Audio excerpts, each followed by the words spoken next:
지난 한 주 저희의 생명을 지켜주시고 은혜로 동행해 주신 하나님의 사랑에 감사드립니다.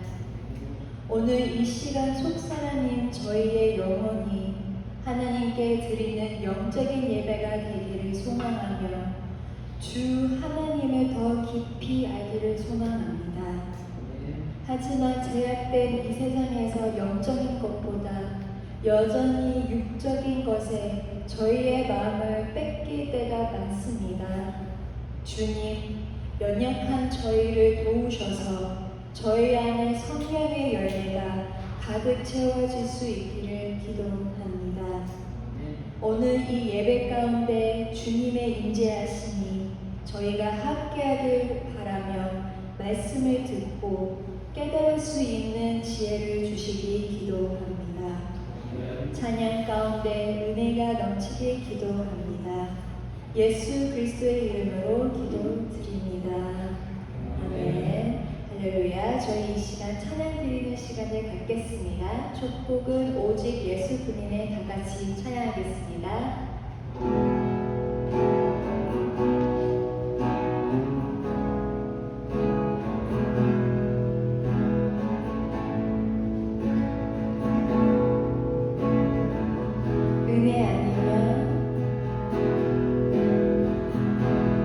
은혜 아니면 살아갈 수가 없네.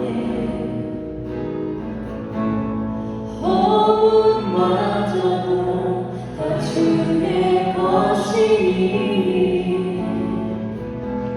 세상 평안과 위로 내게 없어도 예수 오직 예수뿐이네.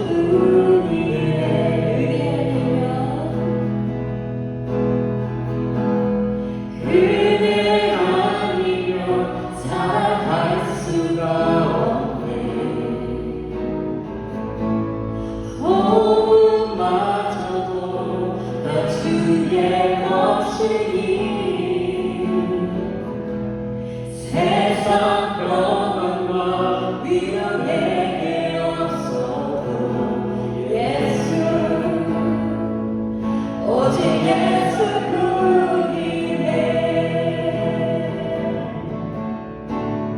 그 시계에 다 볼 수도 없고 잠도 나에 지쳐도 주께 맡긴 나의 모든 삶 버티고 견디게 하시네.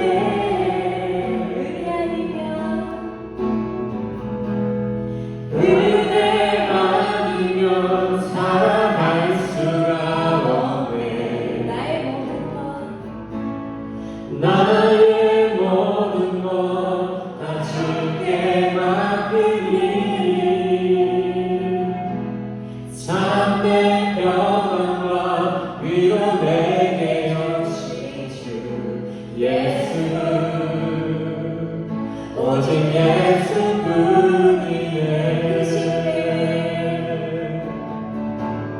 그 시계에 다 볼 수도 없고 잠을 못 하네 지쳐도 주께 맡긴 나의 모든 삶 버티고 견디게 하시네.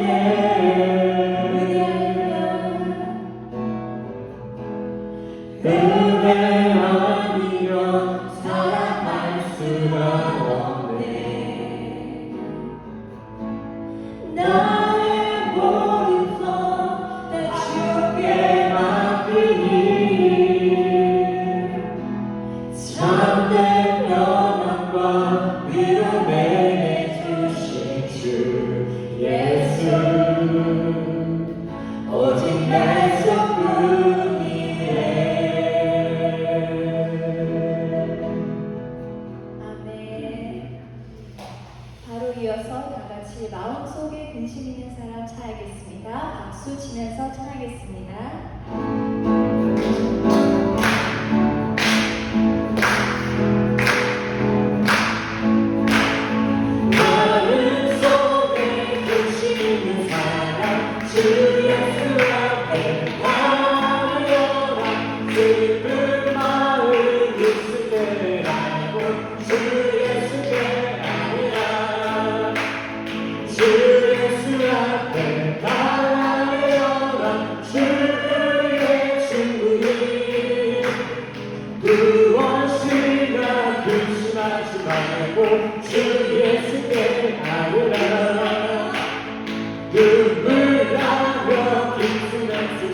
때 주 예수 앞에 나가려나 은밀한 죄 내게 있더라도 주 예수께 아뢰라는 주 예수 앞에 나가려나 주의 친구니 무엇이나 근심하지 말고 주 예수께 아뢰라 외로움과 두려움 있을 때에 주 예수 앞에 아뢰라 내 일을 염려하지 말고 주 예수께 아뢰라 주 예수 앞에 아뢰라 주의 친구니 무엇이나 근심하지 말고 주 예수께 아뢰라 주 예수 앞에 아뢰라 주의 친구니 무엇이나 근심하지 말고 주 예수께 아뢰라 그날이 도적같이 이를 줄 너희는 모르느냐 내게 여있으나 잠들지 마라 주님과 동행하라 항상 기뻐하라 쉬지 말고 기도하라 범사에 감사하라 이는 예수 안에서 너에게 향하신 하나님 뜻이니라 영광의 하나님이 너희를 거룩하게 하시고 영광과 영원히 주보시기를 원하노라 항상 기뻐하라 쉬지 말고 기도하라 범사에 감사하라 이는 예수 안에서 너희에게 향하신 하나님 뜻이니라 항상 기뻐하라 쉬지 말고 기도하라 범사에 감사하라 이는 예수 안에서 너희에게 향하신 하나님 뜻이니라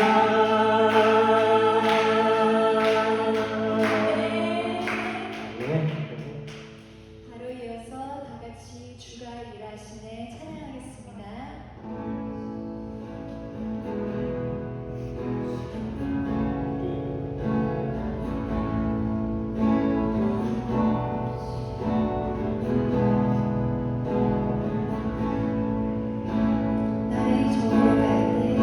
나의 저물어 갈 때 힘들에서 걸을 때 그때가 하나님의 때내 힘으로 안 될 때 빈손으로 걸을 때 내가 고백해 여호와 우리 모인 이곳에 우리 모인 이곳에 주님 함께 계시네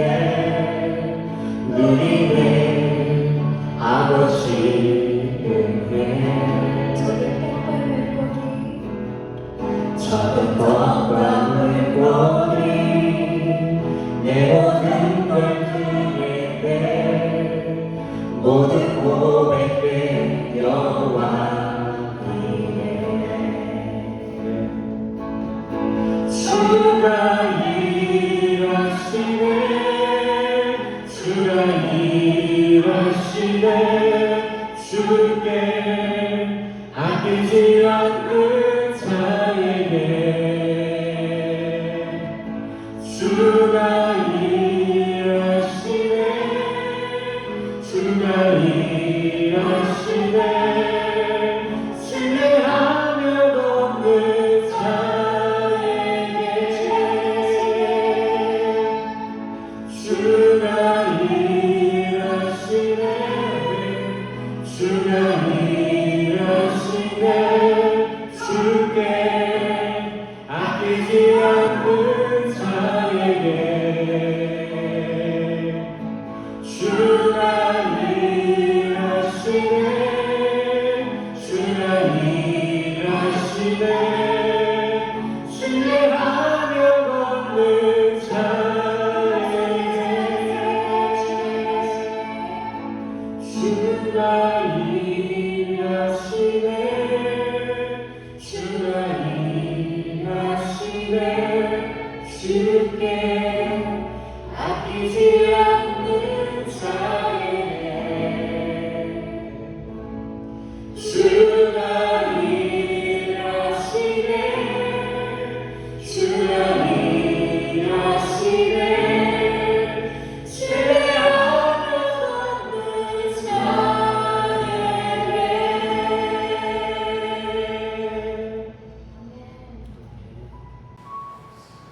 우리 함께 묵상하시겠습니다. 여호와는 나의 목자시니 내가 부족함이 없으리로다. 그가 나를 푸른 초장에 누이시며 쉴 만한 물가로 인도하시는도다.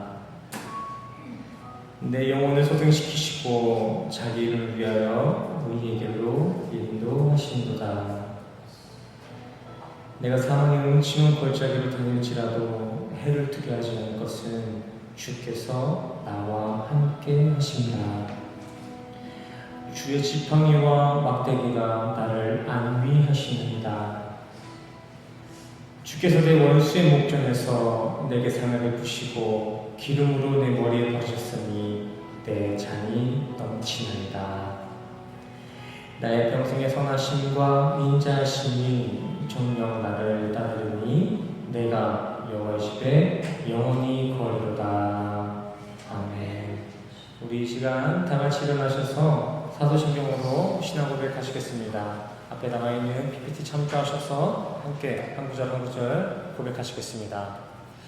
전능하사 천지를 만드신 하나님 아버지를 내가 믿사오며 그 외아들 우리 주 예수 그리스도를 믿사오니 이는 성령으로 잉태하사 동정녀 마리아에게 나시고 본디오 빌라도에게 고난을 받으사 십자가에 못 박혀 죽으시고 장사한 지 사흘 만에 죽은 자 가운데서 다시 살아나시며 하늘에 오르사 전능하신 하나님 우편에 앉아 계시다가 저리로서 산자와 죽은 자를 심판하러 오시리라.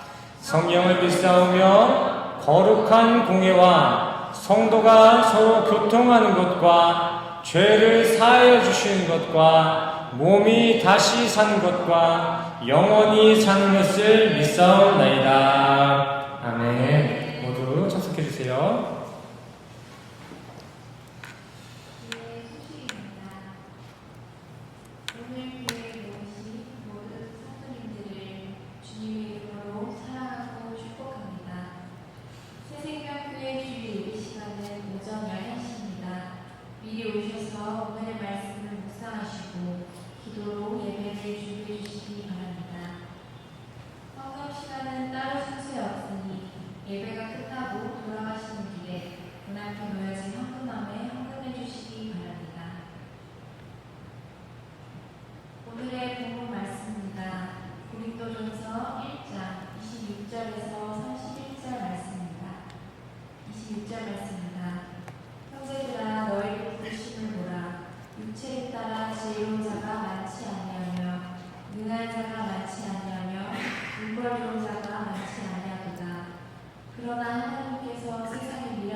아무리 육체도 하나님 앞에서 자랑하지 못하게 하려 하십니다.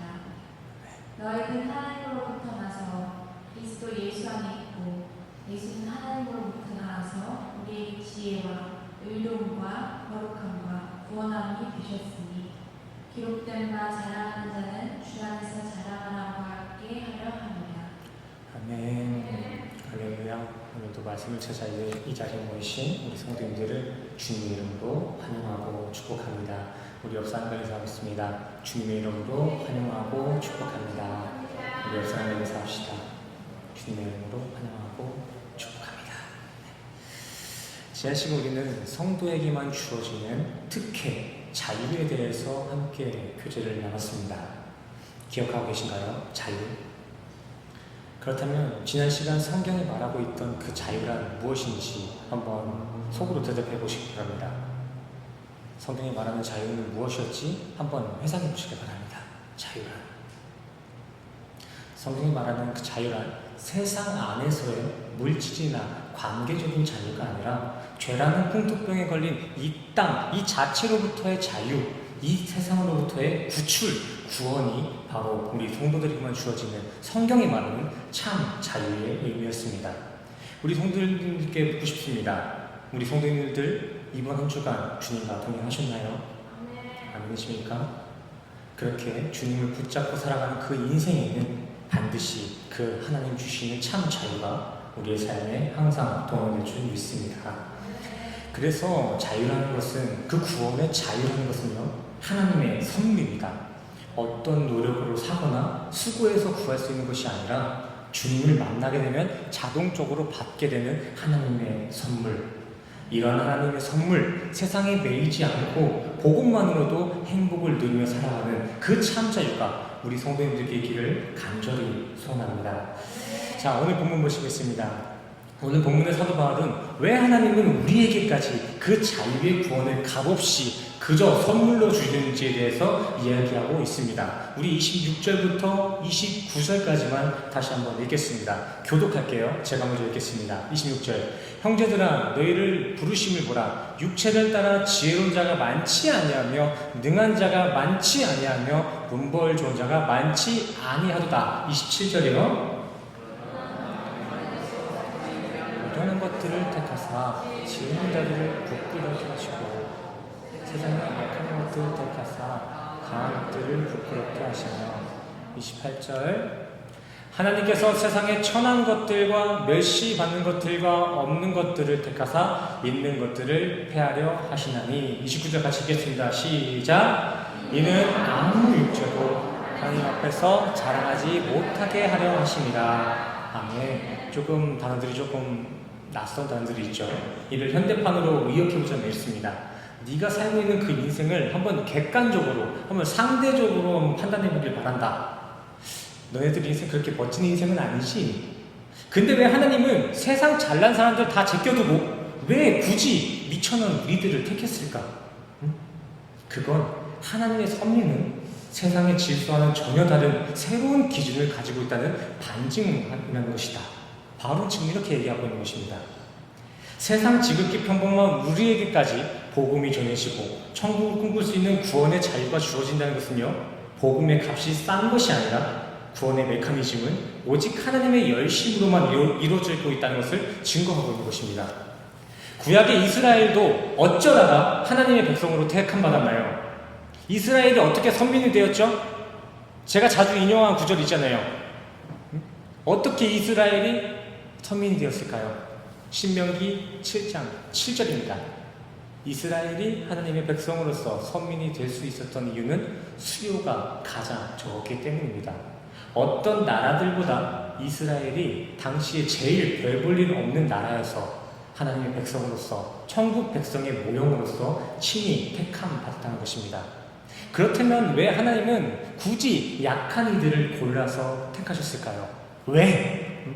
현실적으로 한번 계산해보면 당시 이스라엘보다 잘 나갔던 아모리 족속이나 가나안 족속들을 택하셨다면 더 빨리 하나님의 뜻을 이룰 수 있었을 것인데 왜 세상에서 가장 약했던, 수요가 적었던 이스라엘을 택하셨을까요?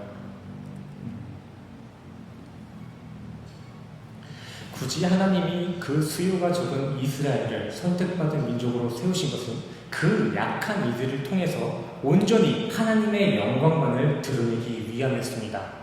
인간의 노력이나 인간의 스펙과는 무관하게 온전히 주님의 열심으로만 이루어지는 하나님의 천국 스토리를 우리에게 선명하게 가시적으로 확인시켜 주려고 일부러 약한 사람을 골랐다는 것입니다.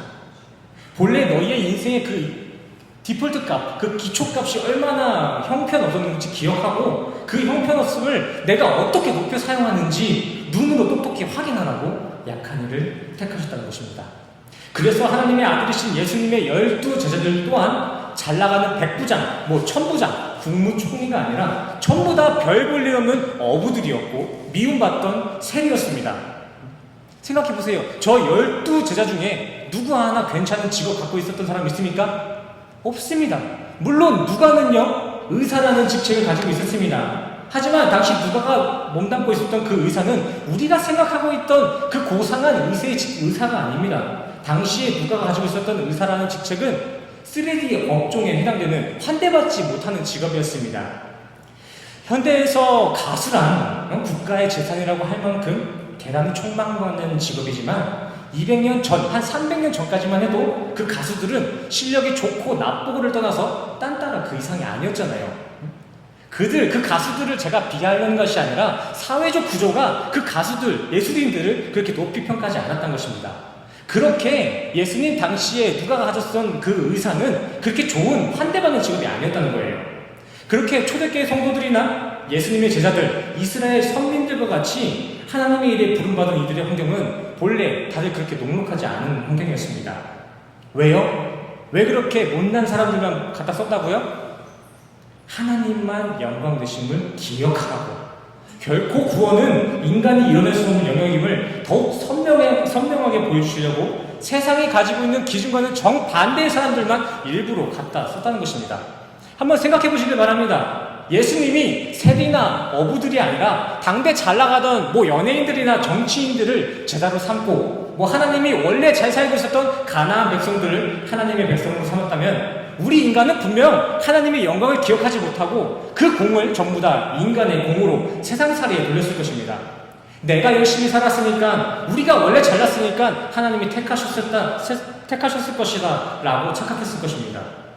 그래서 하나님은 구태여 세상 기준에 미천한 자들, 미련한 자들을 불러다 놓고 오직 하나님의 견인으로서 그들을 영광의 자리까지 앉혀놓으신 것입니다. 이 가시적인 코스모스의 모든 질서들, 이 세상의 모든 질서들은 우연도 아니고 너희들의 수고도 아니라 오직 하나님의 주권으로 돌아간다는 것을 보여주기 위해서였다는 것이죠. 성도님들, 기도원의 300용사, 그 300용사 탄생 비화를 기억하시나요? 이 300용사가 어떻게 나타났죠? 처음부터 300이었나요? 아니요. 사사시대 당시 기드온은 미디안과의 전쟁을 대비하기 위해서 이스라엘 군사를 모집했는데, 그렇게 기드온이 처음 모집했던 군사의 수는 32,000명이었습니다. 32,000명. 근데 하나님은요, 그 30,000여 명 중에서 전쟁을 두려워하는 이들을 제외하고 또 물가에서 무릎 꿇는 이들을 다 제외시키고 오직 300명만 기드온에게 남기셨습니다. 그냥 한 줄로 요약하자면 하나님은 지금 저들을 상대하는데 300명이면 충분하다, 나머지 30,000명 다 돌려보내! 명령하신 거예요. 하지만 당시 기드온 군대 상대였던 미디안 군대들의 그 동방의 군대의 숫자는 어땠나요? 기록에 따르면 미디안 군사의 숫자는 135,000명이었습니다. 135,000명. 말 그대로 12절의 기록과 같이 정말 메뚜기 떼와 같이 많고 해변의 모래와 같은 많은 숫자의 군사였습니다. 이 둘의 대치 상황을 한번 정리해보세요. 어렵지 않죠? 300대 135,000입니다. 잘 생각해보세요. 상대 군대의 수는 그 기드온의 300명의 450배입니다. 300대 450의 싸움이 아니라 300대 450배, 135,000이에요. 하지만 그 결과는 어땠나요? 300이라는 그 이스라엘의 완승이었습니다. 아니, 하나님의 완승. 하나님은 왜 이러한 극적인 스토리를 우리에게 역사하셨을까요? 왜? 자기의 힘을 과시하기 위해서 그렇게 300대 135,000을 이기라고 하셨을까요? 그렇지 않습니다. 2절 말씀에 나와 있어요. 하나님은 이스라엘이 자신을 거슬러 스스로 자기 자신을 구원했다고 착각할까봐, 자기 아들들이 그러한 교만 속에 던져질까봐 시작부터 인간의 의지를 꺾어 놓으신 것입니다. 인간을 생산하고 구원의 근본은 하나님께 있음을 역사로서 가시적으로 이렇게 보여주신 것이죠. 이렇게 하나님은 소위 잘 나가는 사람들이 아니라 누구보다 연약한 12 제자들을 통해서, 또 택도 없이 부족한 병사들을 통해서 내가 다 했다, 니들이 한 게 아니다 라고 그 역사를 통해서 자신의 주권을 강조하신 것입니다. 그래서 우리의 인생은 빈 그릇이 될수록, 죄인의 자리에 옮겨질수록 구원에 가까워지는 것입니다. 빈 그릇과 죄인만이 하나님의 선물을 받을 준비가 되어 있으니까요. 예수님도 팔복에서 똑같이 말씀하셨잖아요. 심령이 가난한 자에게 복이 있을 것이다. 심령이 가난한 자에게 천국이 너희 것이다. 여기서 가난이 무엇입니까? 청빈이고 청렴일까요? 아니요. 빈 그릇. 나의 의지를 모두 잘라서 태워버린 그 그릇. 내가 없는, 나를 지워버린 그에게는 하나님의 나라가 주어진다는 것입니다. 복음서에 예수님께서 다시 한번 말씀하시죠. 나는 꽉 채워진 의인의 그릇을 부르러 온 게 아니라 철저히 자기를 부인한 죄인들을 구원하러 왔다. 우리 인간의 자기의 에고, 이 자아를 버리고 비워내야지만이 우리는 구원받을 수 있습니다. 목사 이성훈, 어떠한 스펙의 이성훈과 같이 이러한 자신의 이력은 모두 버려버리고 죄인 이성훈이라는 이 죄인의 신분만 가지고 주님 앞에 섰을 때에만 우린 구원받을 수 있는 것입니다. 어떠한 직책, 사회에서 인정받는 팀장의 태연성도, 저 사회에서 인정받는 팀장의 김소연, 어떤 선생님, 어떠한 국회의원, 어떠한 사장님이라는 배지를 다 내려놓고 그냥 저 죄인입니다, 죄인으로서 이 자리에 왔습니다라는 고백이 있을 때만이 우리는 천국 앞에 설 수 있다는 것이죠. 우리 옆 사람과 인사했으면 좋겠습니다. 모두 버리고 비워내시길 바랍니다. 우리 옆 사람과 인사하겠습니다. 모두 버리고 비워내시길 바랍니다. 천국 갈 준비하자는 겁니다. 오늘 본문의 사도 바울도 28절과 29절을 기록하면서 이러한 전적인 타격 구원론을 확증시킵니다. 28절이요. 하나님께서 세상에 천한 것들과 멸시받는 것들과 없는 것들을 택하사 있는 것들을 폐하려 하시나니 이는 아무 육체도 하나님 앞에서 자랑하지 못하게 하려 하십니다. 아멘.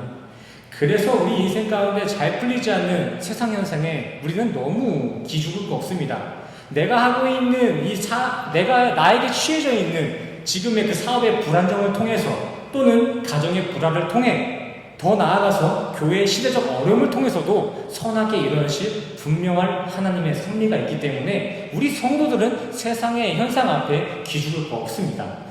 고린도후서 12장 7절 말씀, 사도 바울에게 주어진 그 육체의 가시를 한번 기억해 보시기 바랍니다. 바울은요, 자신이 가지고 있었던 어려움들을 통회하거나 탄원하지 않고 되려 그것들을 하나님의 돌보심의 차원으로서 인지하고 이야기하고 있습니다. 한번 본문 보세요. 자신이 경험한 그 3000층의 계시와 성경의 지혜가 너무 방대해서 자신이 행여나 자기 자만에 빠질까봐 하나님이 육체의 가시를 주었다라고 기록하고 있습니다. 그러면서 이어서 10절에서는 이렇게 정리하죠. 근데 나는 나에게 주신 이 육체의 가시들이 되려 기쁘다.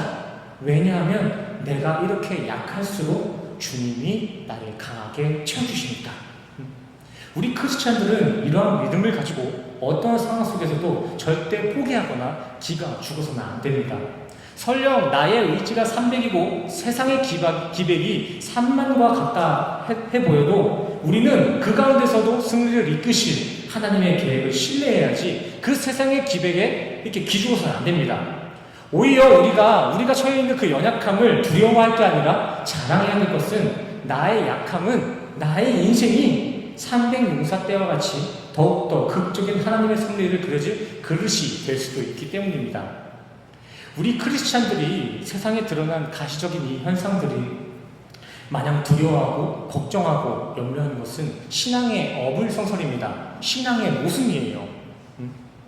크리스천의 삶 가운데 두려움이 매일 잔뜩 쌓여있고 걱정과 염려만 있는 건, 그건 사실상 신앙인의 모습이 아닙니다. 하나님이 결국 이뤄내실 그 천국 스토리를 믿는다면 우리의 염려는 괜한 걱정입니다. 아니, 하나님이 창조주시고 또 마지막 때의 심판자이신데 또 그리고 우리가 구원받을 아들임을 믿고 있는데 과연 우리가 이 세상에서 무엇을 걱정해야 될까요? 무엇을 두려워해야 할까요? 하나님이 계시는데. 그래서 크리스찬의 세상 염려는 믿음 없음의 반증이 되기도 합니다. 디모데후서 1장 7절 보시겠습니다. 두려워하는 마음은 하나님이 주신 것이 아니다. 그렇기 때문에 이 세상 염려는 그저 단순한 인간 차원의 그 감정 차원이 아니라 죄의 그림자라고도 할 수 있습니다. 하나님이 주시는 것이 아니라 세상이 주는 마음에 자신의 삶을 맡긴 죄, 하나님이 하실 일에 신뢰하지 아니하고 염려하는 불신의 죄. 죄란 무엇입니까? 하마르티야, 죄란 무엇입니까? 하나님의 뜻, 그 영역의 벗어남을 의미하는 것이 성경이 말하는 죄입니다. 하나님이 주시는 그 사랑의 마음, 절제의 마음이 아니라 세상이 던져주는 염려와 걱정 속에 사는 그 삶 자체가 죄의 증거라는 것이죠.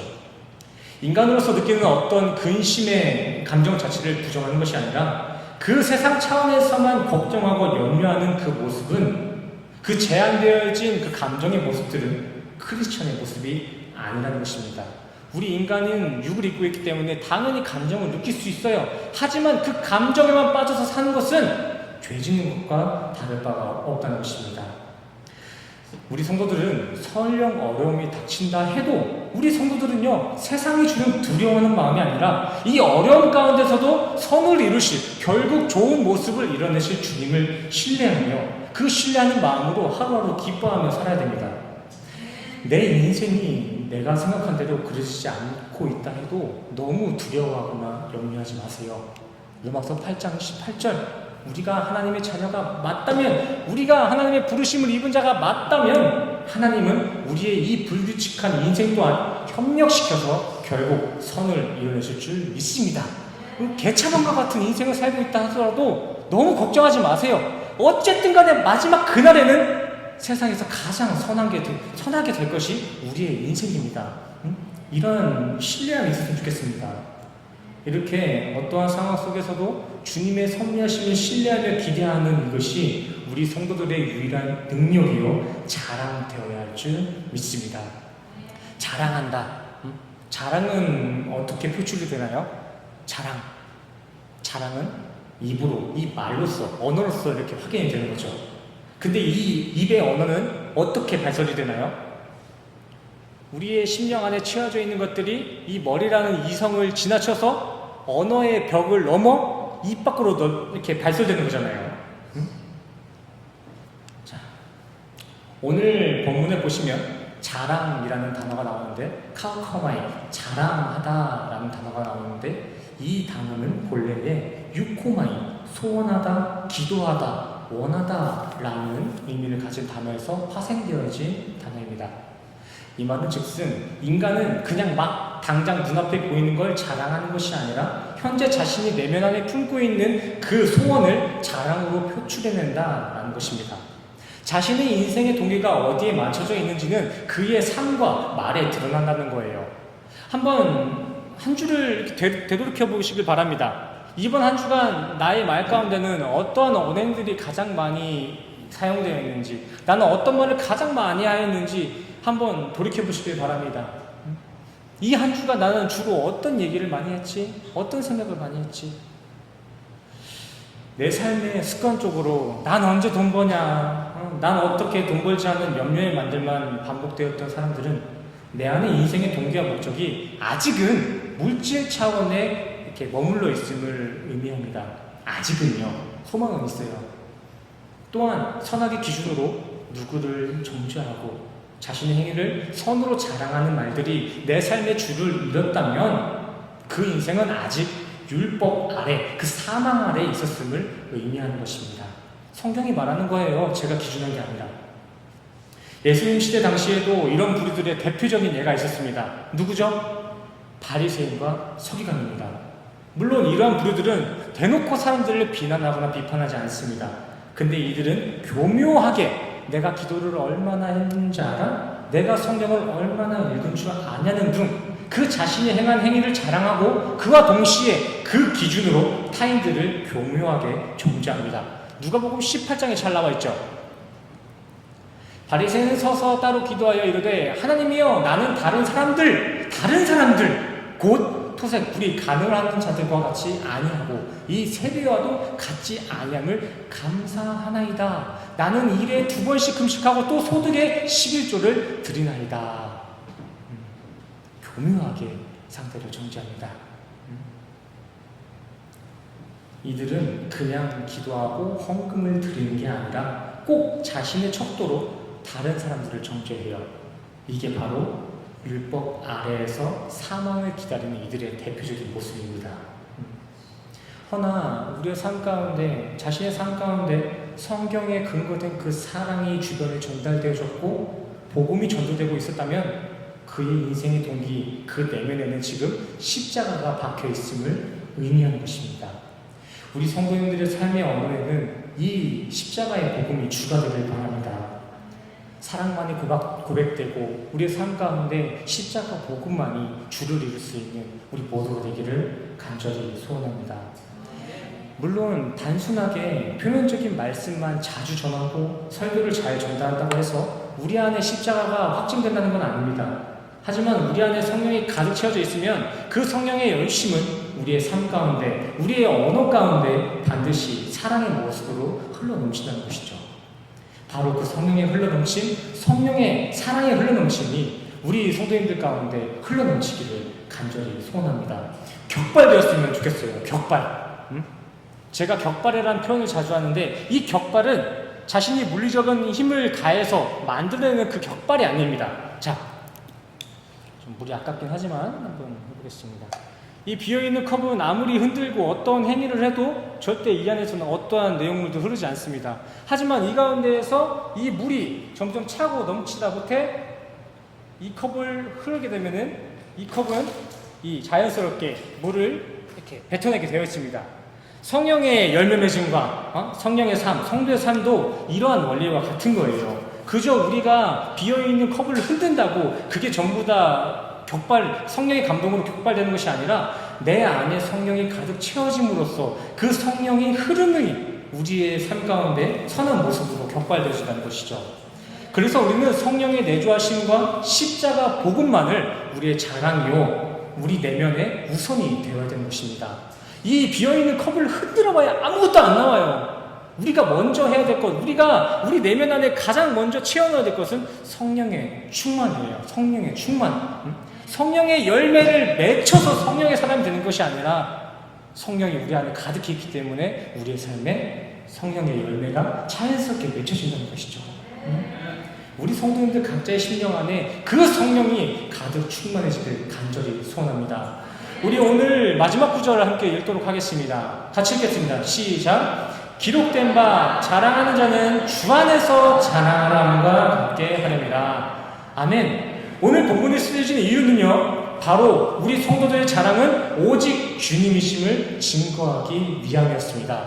물론 마냥 주 안에서는 마음껏 나를 자랑해도 된다는 게 아니라 성도는 오직 주님만을 자랑해야 된다는 것입니다. 아멘이십니까? 오직 주님만을 자랑하시길 바랍니다. 또 31절 문장의 시작을 보시면은 기록된 바라고 써있는데 우리 마지막으로 오늘 본문이 어디에 기록으로부터 나와 있는 것인지, 무슨 본문을 따서 이렇게 바울이 글을 쓴 것인지 읽어보고 오늘 설교를 마치도록 하겠습니다. 예레미야 9장 23절에서 24절입니다. 자, 여호와께서 이같이 말씀하시되 지혜로운 자는 그 지혜를 자랑하지 말라. 용사는 그 용맹을 자랑하지 말라. 부자는 그 부함을 자랑치 말라. 자랑한 자는 이것으로 할지니 곧 명철하여 나를 아는 것과 나 여호와는 인애와 공평과 공직을 땅에 행하는 자인 줄 깨닫는 것이라. 나는 이 일을 기뻐하노라. 여호와의 말이니라. 아멘. 아멘. 세상이 자기들 멋대로 정해놓은 기준을 가지고 서로를 착하다, 선하다, 또 악하다 판단하며 또 자신들의 기준에 합한 그 선함을 자랑하며 삽니다. 하지만 말씀에 따르면 우리 성도가 주님 앞에 자랑할 수 있는 것은 세상의 기준은 풍요도 아니고 세상이 칭찬하는 지혜도 아닙니다. 하나님이 기뻐하시고 하나님이 인정하시는 성도의 자랑, 성도의 소원은 오직 하나님의 인애와 공평과 정직을 깨닫고 오직 하나님을 아는 것입니다. 정말 우리 성도님들의 삶에는 주님의 인애와 공평과 정직이 담겨져 있는 하나님의 복음이 가장 많이 증거되며 그리스도를 더 많이 알아가는 그 명철이 풍성히 차고 넘치기를 간절히 소원합니다. 아멘. 우리 옆 사람과 인사하고 마치겠습니다. 주님만을 자랑합시다. 우리 옆 사람과 인사하겠습니다. 아멘. 주님만을 자랑할 수 있는 우리 수성교회 되시기를 간절히 소원합니다. 우리 시간 우리가 허락하신 이 말씀의 감동을 가지고 또 한 주간을 가지고 있었던 기도의 제목을 가지고 우리 시간 찬양하며 기도하는 시간 갖겠습니다.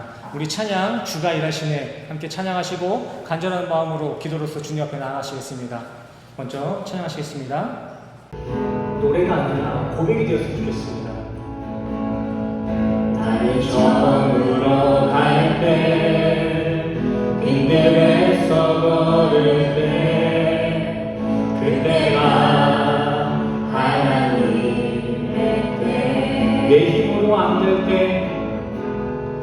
내 힘으로 안 될 때 빈손으로 걸을 때 내가 고백해 여호와 함께 찬양합시다. 주가 일하시네.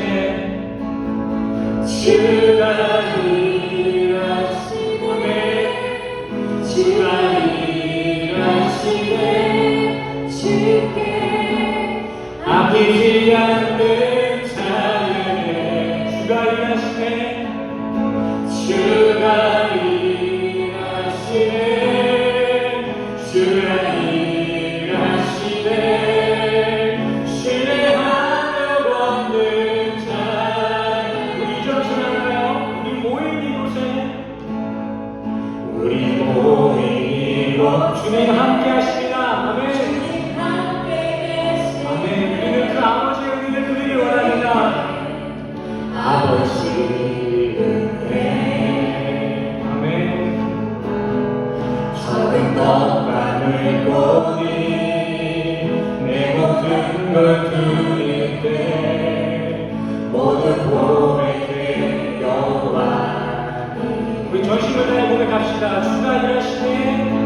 주가 일하시네 주가 일하시네 주께 아끼지 않는 자에게 아멘. 주가 일하시네.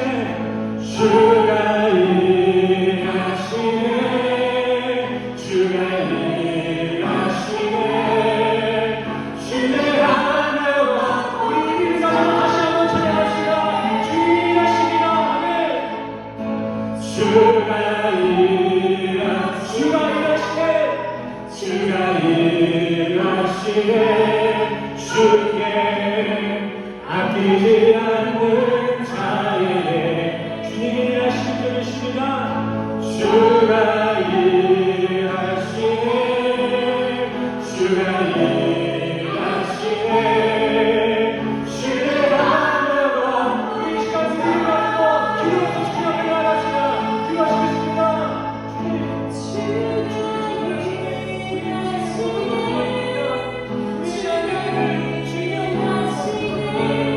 주께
아끼지 않는 자에게 아멘. 주가 일하시네. 주가 일하시네. 주의 한력 없는 자 주님 채워주시고 목마른 나의 영혼 주를 부르니 나의 맘 맞춰 주소서. 주님 나를 원합니다.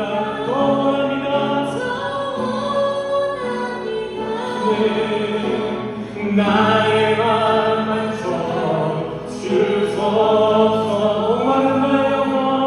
목마른 나의 영혼 주를 부르니 나의 맘 맞춰 주소서. 주님 나를 원합니다. 더 원합니다. 나의 맘 맞춰 주소서. 우리 시간 다시 한번 기도하기 원합니다.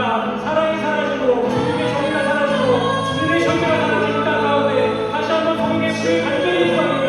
주님 복음으로써 이 땅 가운데 역사하여 주시옵소서. 이러한 간절한 고백을 가지고 다시 한번 기도하시겠습니다. 기도하시겠습니다. 주님 다시 한번 이 땅 가운데 주님 다시 한번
우리 마지막으로 기도를 찬양합시다.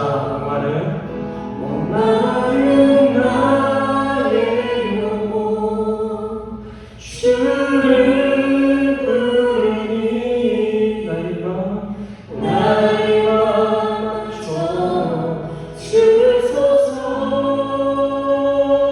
주소서. 주님만을 원합니다. 더 원합니다. 나의 맘 맞춰 주소서. 아멘. 기도하시겠습니다. 주님, 새 세상 많은 이들이 자신들이 이루는 업적들만을 자랑하며 살아갑니다. 또 세상 사람들은 그 업적들을 칭송하고 세상 고지에 있는 이들을 부러워하기까지 합니다. 하지만 주님, 성도가 자랑해야 될 것은 세상의 업적이 아닌 오직 주님의 인애와 공평과 정직인 줄 믿습니다. 세상이 기준한 그 선과 악의 풍조에 휩쓸리지 않고 오직 주님을 알아가는 명철만을 자랑하며 주님의 기쁨인 십자가 복음만을 인생에 소원하며 살아가는 우리 생명교회 될 수 있도록 도우시고 인도하여 주시옵소서. 주님, 또한 이 시간 주님만이 나의 자랑 되심을 고백하는 마음으로서 자신이 가지고 있는 그 소중한 물질로서 열심히 헌신 봉사로서 봉헌하는 이들이 있습니다. 그들의 그러한 결단의 고백이 한시적인 이벤트의 고백이 아니라 주님 앞에 서기까지 끝까지 수호될 수 있도록 성령 보증하여 주시옵소서. 우리 성도들 다시 한 주간을 살아갑니다. 세상의 잘됨이 아니라 주님을 알아가는 명철함을 가장 기뻐하고 자랑하며 살아갈 수 있는 하나님의 기쁨된 한 주 될 수 있도록 주님 도우시고 인도하여 주시옵소서. 함께 하신 주 믿사오며 예수 그리스도의 이름으로 간절히 기도드렸습니다. 네, 아멘. 이 시간 다 같이 일어나셔서 서로 축복 찬양하고 축도로서 오늘 예배를 마치도록 하겠습니다. 함께 찬양하시겠습니다.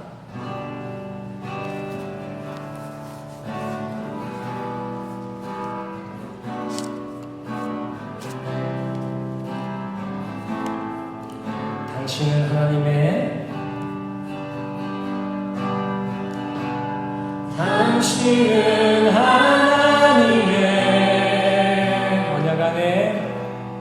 언약 안에 있는 축복의 통로 당신을 통하여서